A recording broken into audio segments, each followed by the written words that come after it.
अस्सलाम वालेकुम स्टूडेंट्स, क्या हाल है आपका? ठीक हैं आप? और आज बहुत ही इम्पोर्टेंट लेसन है जो कि पेपर के पॉइंट ऑफ व्यू से भी बहुत इम्पोर्टेंट है, चाहे आप 9th के स्टूडेंट हैं, 10th के हैं या फर्स्ट ईयर सेकंड ईयर के स्टूडेंट हैं। इलेक्ट्रॉनिक कॉन्फ़िगरेशन हमेशा से ये एक इम्पोर्टेंट टॉपिक रहा है। चले कॉन्फ़िगरेशन पे जाने से पहले हमें ये देखना होगा कि इलेक्ट्रॉनिक कॉन्फ़िगरेशन की किसकी जाती है।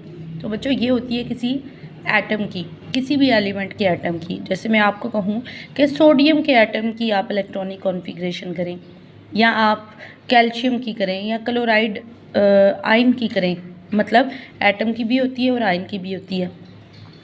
उसके लिए पहले आपको देखना ये होगा कि एटम है क्या चीज़। अब बार बार मैं एटम की तरफ क्यों जा रही हूँ, क्योंकि जो न्यू स्टूडेंट्स हैं ना, वो अभी तक एटम के कॉन्सेप्ट से निकल ही नहीं पाए। तो किसी भी एलिमेंट का सबसे छोटा ज़रा एटम होता है, ठीक है, जिसको मज़ीद हम लोग तोड़ नहीं सकते। उसके हिस्से ज़रूर होते हैं एटम के, जैसा कि प्रोटॉन, न्यूट्रॉन और इलेक्ट्रॉन। तो अभी हम देखते हैं स्ट्रक्चर ऑफ एटम। तो ये बच्चों मैंने ड्रा किया है एक एटम का स्ट्रक्चर। ये सेंटर में ये जो पोर्शन आपको नज़र आ रहा है, ये एटम का न्यूक्लियस है, जिसके अंदर प्रोटॉन और न्यूट्रॉन होते हैं। ये मिलजुल के रहते हैं, क्योंकि प्रोटॉन के ऊपर होता है पॉजिटिव चार्ज और न्यूट्रॉन के ऊपर होता है कोई चार्ज नहीं होता, मतलब न्यूट्रल होता है ये। तो ये बड़े आराम से न्यूक्लियस के अंदर रह सकते हैं। तो ओवरऑल कौन सा चार्ज होगा न्यूक्लियस पे? प्लस और ज़ीरो। तो प्लस का ही हुआ ना। इलेक्ट्रॉन भी होता है नेगेटिव चार्ज, लेकिन उसको न्यूक्लियस में प्रोटॉन नहीं रहने देता। फिर वो कहाँ जाता है? न्यूक्लियस के बाहर। न्यूक्लियस के बाहर एक ख़ास ऑर्बिट में मौजूद होता है, एक गोल इसका रास्ता होता है जिसके अंदर ये मूव करता रहता है। उस रास्ते को हम कहते हैं ऑर्बिट। और ये ऑर्बिट ज़रूरी नहीं है कि एक ही हो, ये डिपेंड करता है एटम पे, एटम के एटॉमिक नंबर पे। किसी में एक होता है, किसी में दो, किसी में तीन। उसका एटॉमिक नंबर जितना होगा उसके हिसाब से ये होता है। तो ये आप स्ट्रक्चर देख लें। दरमियान में न्यूक्लियस, न्यूक्लियस के अंदर प्रोटॉन और न्यूट्रॉन होते हैं, और बाहर हैं ऑर्बिट्स, और इसकी तादाद वेरी करती है according to the atomic number. तो ये था एटम का स्ट्रक्चर, ठीक है। मॉलिक्यूल को, कंपाउंड को, मिक्सचर को, किसी को स्टडी नहीं कर रहे हैं हम। किसको स्टडी कर रहे हैं? एटम को, ठीक है। और एटम का हमने बनाया स्ट्रक्चर। अब ये जो हमने ऑर्बिट का नाम लिया 1 2 3, इस तरह से और भी होते हैं। इन ऑर्बिट्स को शेल भी कहते हैं। क्या कहते हैं? शेल। जैसे अंडे के गिर्द कवर होता है, उसको हम शेल कहते हैं। इसी तरह न्यूक्लियस के गिर्द ये जो लेयर्स हैं, इनको हम कहते हैं शेल। और ये होती है KLMN। के जो शेल होता है, इसके अंदर 2 इलेक्ट्रॉन आ सकते हैं, L के अंदर 8 आ सकते हैं, M के अंदर 18 आ सकते हैं, N के अंदर 32 आ सकते हैं। अब अगला कॉन्सेप्ट है सब शेल का।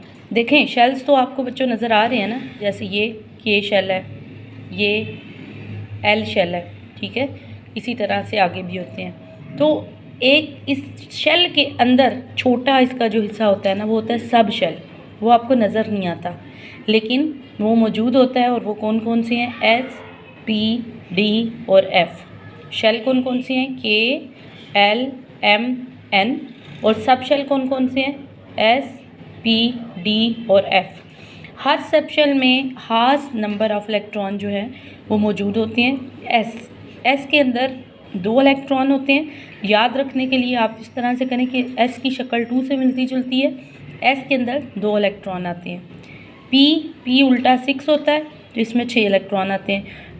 D का आप याद रखें, D फॉर 10, इसमें 10 इलेक्ट्रॉन आते हैं। F फॉर 14, तो इसमें आते हैं 14 इलेक्ट्रॉन। जी बच्चों, मैंने आपको कॉन्सेप्ट दिया कि एटम का एक स्ट्रक्चर होता है, उसके न्यूक्लियस के गिर्द होते हैं शेल्स, ठीक है। और शेल्स में खास नंबर होता है इलेक्ट्रॉन्स का, ठीक है। जैसे ये पहला शेल है, इसमें हमेशा 2 इलेक्ट्रॉन आते हैं। अगर किसी एटम के अंदर हों 4 इलेक्ट्रॉन, ठीक है, तो मैं कहूँ उसका आप स्ट्रक्चर बनाएं। जैसे मैं आपको कहती हूँ कि आप बनाएं किसका? बेरिलियम का, ठीक है। बेरिलियम का बच्चों एटॉमिक नंबर जो होता है ना, वो होता है 4। तो अगर मैं आपको कहूँ कि बेरिलियम का स्ट्रक्चर ड्रा करना है, तो आप कैसे ड्रा करोगे? आप इसका पहले बनाओगे न्यूक्लियस, न्यूक्लियस में प्रोटॉन आएंगे, न्यूट्रॉन आएंगे।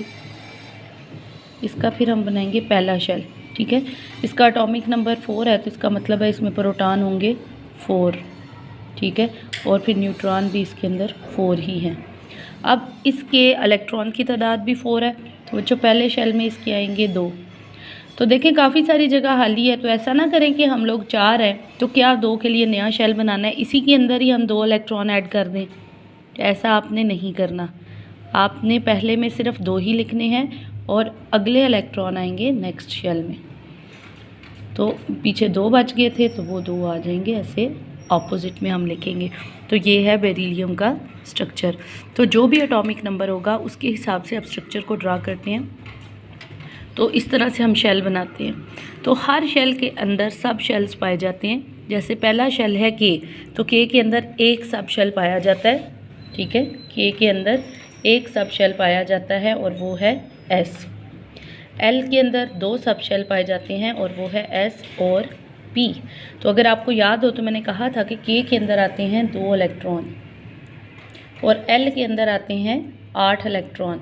आप समझ आ गई है कि 2 कैसे आ रहे हैं और 8 कैसे आ रहे हैं, क्योंकि एस में 2 होते हैं, पी में 6 होते हैं, तो टोटल 8 बन गए ना। तो इस तरह से होता है। अच्छा, इलेक्ट्रॉनिक कॉन्फ़िगरेशन बच्चों किस तरह से लिखी जाती है, अब हम अपने टॉपिक पे आ जाते हैं। तो कॉन्फ़िगरेशन की एक ख़ास तरतीब है। ऐसे नहीं है कि आप इस तरह से लिखेंगे कि पहले 1s आएगा, फिर 2s आएगा, फिर 3s, फिर 4s, फिर 5s, ऐसा कभी भी नहीं होता। इसमें एनर्जी का डिफरेंस होता है, एनर्जी के हिसाब से हम इनकी तरतीब करते हैं। तो आप अपने लेवल पे इसकी बहुत आसानी से इसका रट्टा भी लगा सकते हैं, इसको याद रख सकते हैं।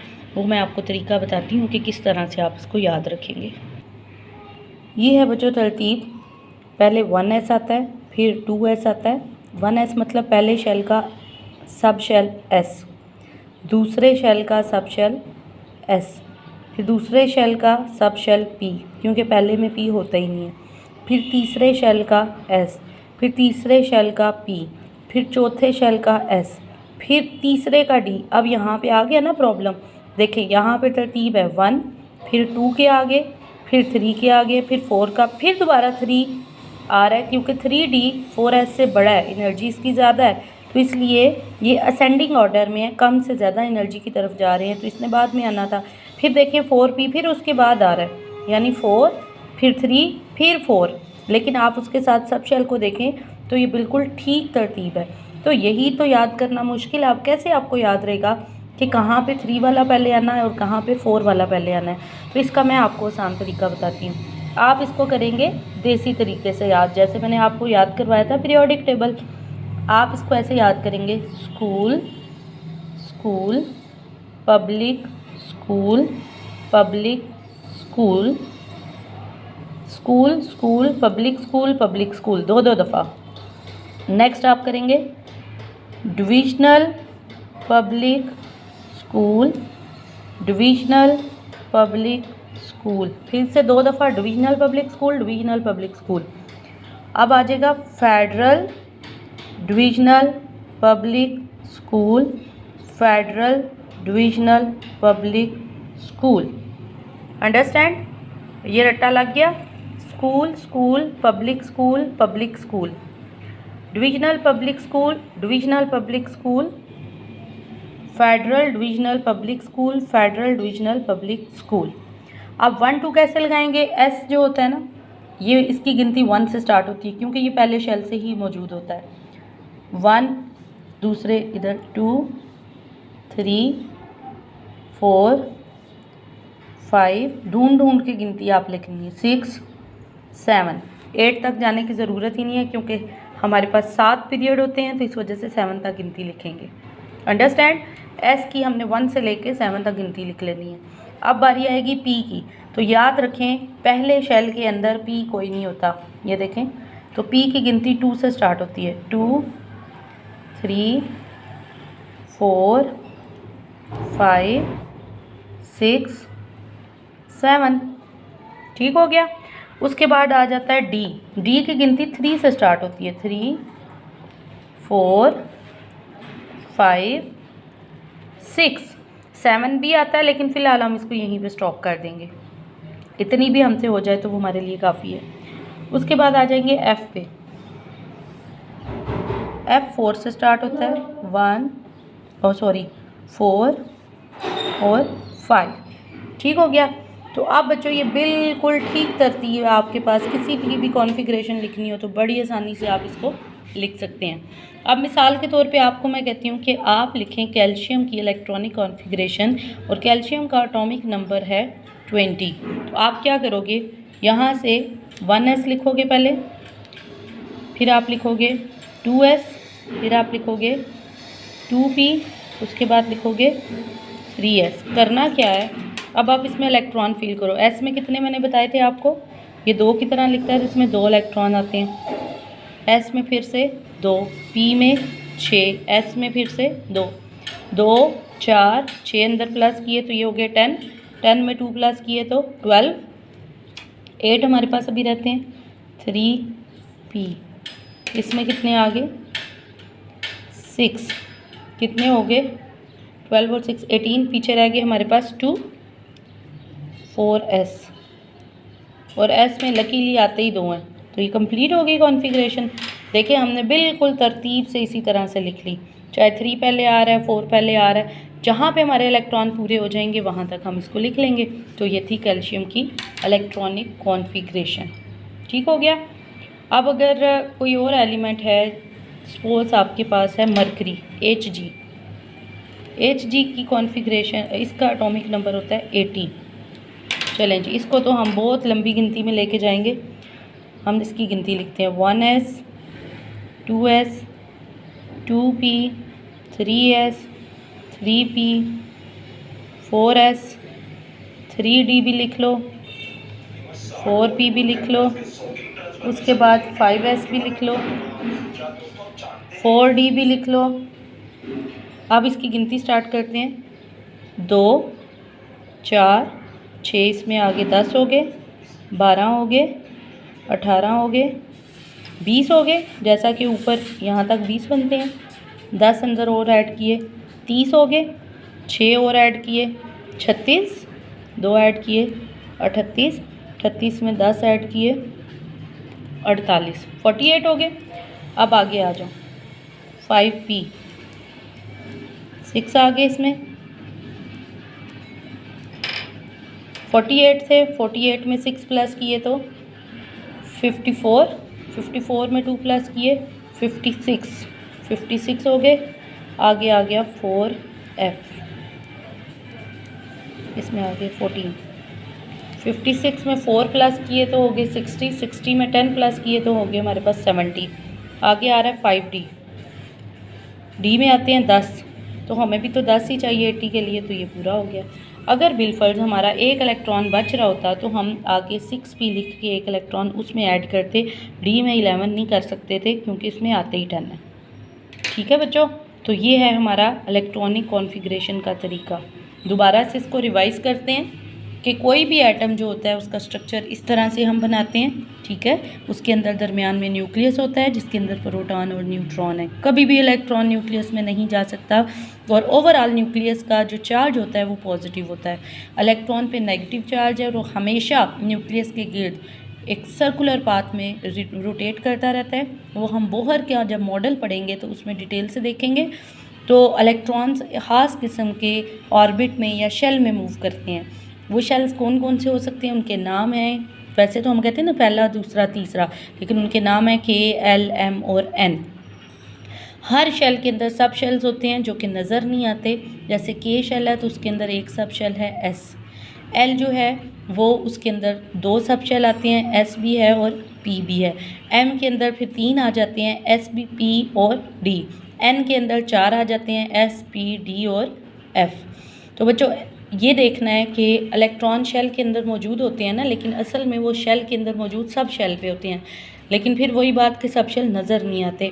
S में 2 इलेक्ट्रॉन आ सकते हैं, P में 6 आ सकते हैं, D फॉर 10 यानी कि 10 आ सकते हैं, F फॉर 14 इसमें 14 आ सकते हैं। फिर हम आ जाएंगे कॉन्फ़िगरेशन पे। ये मैंने आपको 2 दफ़ा करके बताई कि किस तरह तरतीब रखनी है।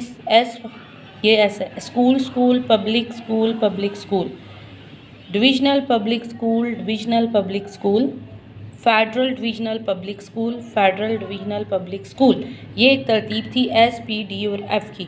फिर आपने नंबरिंग की, एस की गिनती हमेशा आप 1 से काउंट करते हो, ठीक है, 1, 2 और आगे जहाँ जहाँ एस आएगा तरतीब से लिखते जाएंगे।